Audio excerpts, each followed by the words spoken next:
Bienvenue mes amis, nous continuons ce trekking dans le pays Zafimani avec des rencontres, avec des paysages, avec des enfants. Je ne vais pas vous faire perdre de temps plus longtemps. Allez hop, on y va.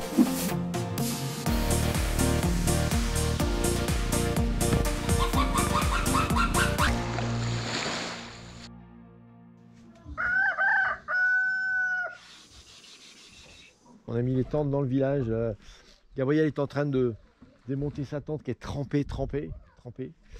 Donc le village est là, voilà. Et ce matin, vraiment dans la brume épaisse. Alors dormi très moyen, non sans avoir, avant de dormir, tué 5 cafards que j'avais ramenés dans mon sac. Le sac qui était dans la maison quand on a dîné. Parce que hier soir, il y avait un cafard tous les 30 cm². Ça grouillait partout. Ah oui, c'est la fête. C'était la grande fête des cafards hier soir. Et donc ils se sont infiltrés dans le sac à dos, partout, sous les sangles, partout. Voilà, c'est tout le monde part à l'école. Donc j'ai appris que dans ce village, il ne voit un vasa, c'est-à-dire un visage pâle, un blanc, non, faut pas dire blanc, excusez-moi, faut pas dire noir, faut pas dire jaune, sinon je vais être accusé de discrimination raciale.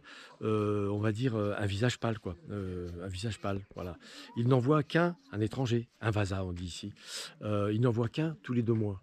Donc en gros 6 fois par an, quoi. Donc forcément, d'où la surprise un petit peu hier soir. Le drone hier, forcément ça a attiré du monde, hein. Ça c'était marrant. Alors au fait, aucune notion de grasse matinée ici, ça n'existe pas. 4h30, il fait nuit noire, hein. C'est même pas comme les poules, hein, c'est pire. 4h30 du matin, ça commence à s'agiter, les gamelles, etc. C'est complètement fou. On remarque en même temps, ils n'ont pas grand chose à faire le soir, parce qu'il n'y a pas d'électricité, il n'y a pas beaucoup d'occupation, à part discuter un petit peu. Et puis surtout, hier soir, faire cuire les criquets, parce que les tonnes de criquets qu'ils ont ramassés, il faut les faire cuire, sinon ça va s'abîmer, ça va pourrir. Donc il y a beaucoup de bois brûlé en ce moment dans le coin pour faire cuire tous ces tonnes de criquets qui ont été ramassés. Alors autant vous dire que tout est trempé, hein. Mon petit sac, tout est trempé. Le sac de couchage est mouillé parce que la tente n'était pas terrible, c'est pas la mienne, hein. Tout est humide, trempé.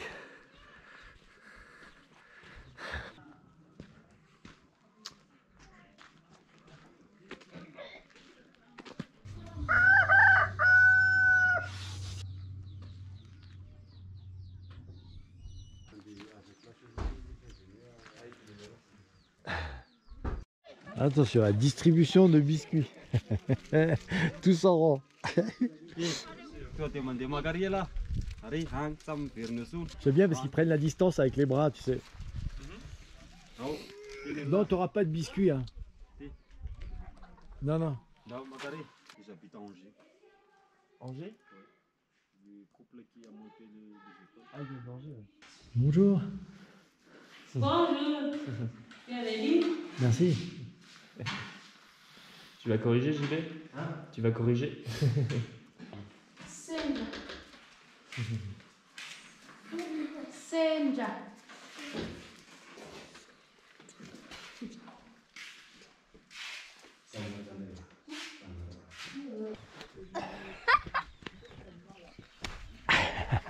Lorsqu'on quitte un village, les enfants discrètement nous suivent et se mettent vraiment sur une crête pour nous voir partir loin jusqu'à ce qu'on disparaisse.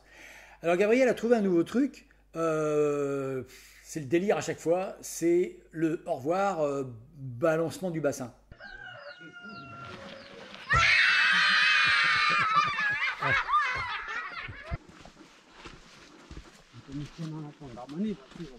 Alors les 2 personnes qui nous ont amenés dans ces contrées un petit peu perdues, des hauts plateaux, JB et Douna en l'occurrence, je vous donne leurs coordonnées à la fin de la vidéo. Et dans les commentaires, si vous voulez venir ici faire un trek un petit peu rough quand même, hein. C'est pas les grands palais, les grandes tentes 4x4 machin de luxe, etc.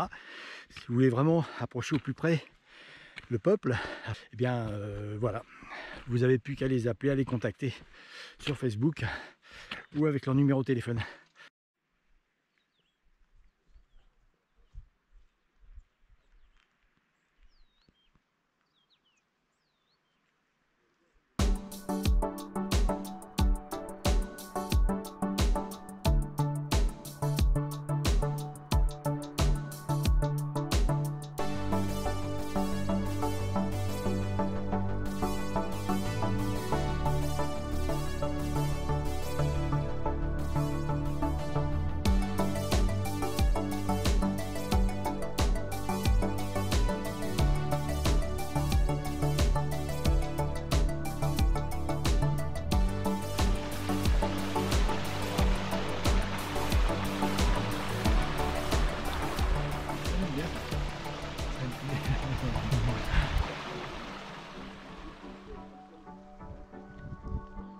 Et le village est déserté, quoi. Ils sont tous cachés à l'intérieur.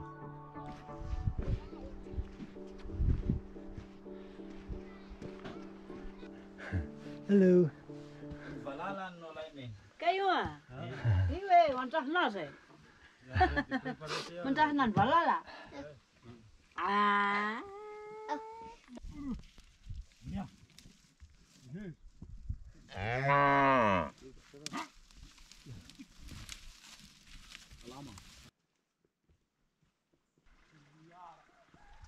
Le village de Sakaivo, ça veut dire le village au pied de la falaise. Nous allons dormir 2 nuits dans ce village avant de rentrer. Mais là, pour l'instant, on va juste déjeuner et partir faire un aller-retour vers une cascade sacrée. Ça va, JB? Très bien, comme d'hab. Sakaivo avec le repas de déjeuner, là. Waouh. Et toujours pas de cheminée. Hein. Bon appétit. Merci. Merci. On va manger du canard ce soir.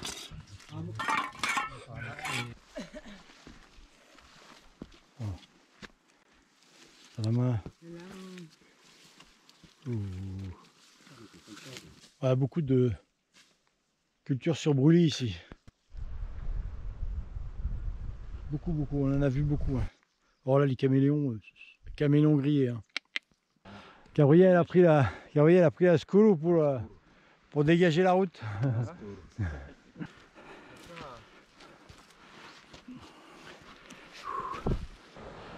On continue à monter, à descendre.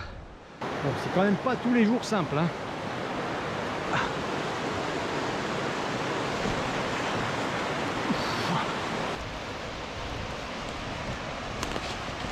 Oh, oh.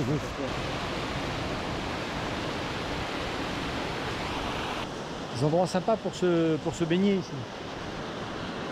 On a atteint la petite cascade et cette cascade est sacrée.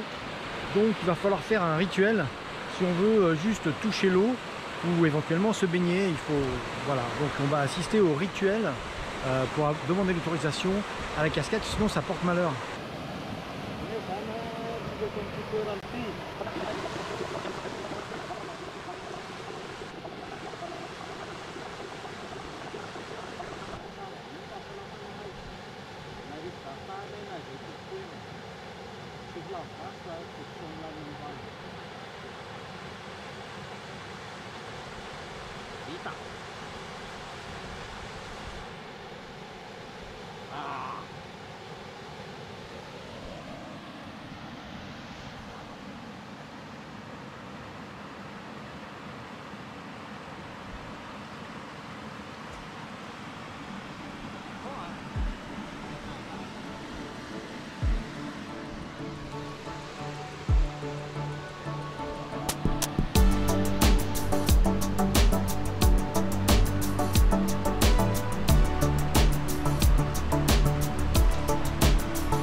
Ça te réchauffe après ton bain, hein? Elle est glacée. C'est pas très chaud dehors. Il fait combien là? Je sais pas combien il fait. Il fait quoi? 10 degrés? 10, 8.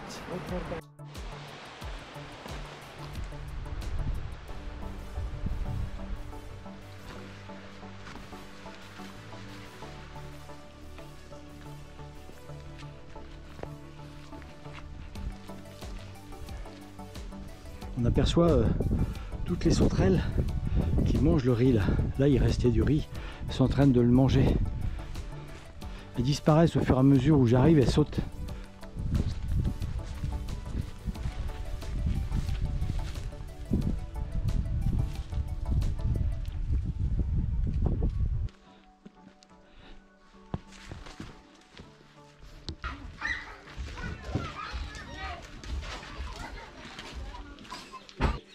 tout le village, ils viennent tous pour présenter leurs condoléances et en ramenant les offrandes. Eh bien, ce soir, on a donc notre canard qui a été cuisiné par Pascal, comme d'habitude, avec une super soupe en entrée, super souple. Voilà. Donc la soupe est là, et le canard est là, il est tout prêt, avec des pommes de terre sautées. C'est un gueuleton, quoi. Et ce soir, Pascal nous fait des bananes flambées. Nous nous quittons ici. Prochaine vidéo, une grande chute d'eau. Longue balade en passant par un village où, oui, visiblement, il n'y a pas beaucoup d'étrangers qui se rendent dans ce village. Merci encore de m'avoir suivi sur cette vidéo et les autres, peut-être et sûrement, et j'espère. À très bientôt. Ciao.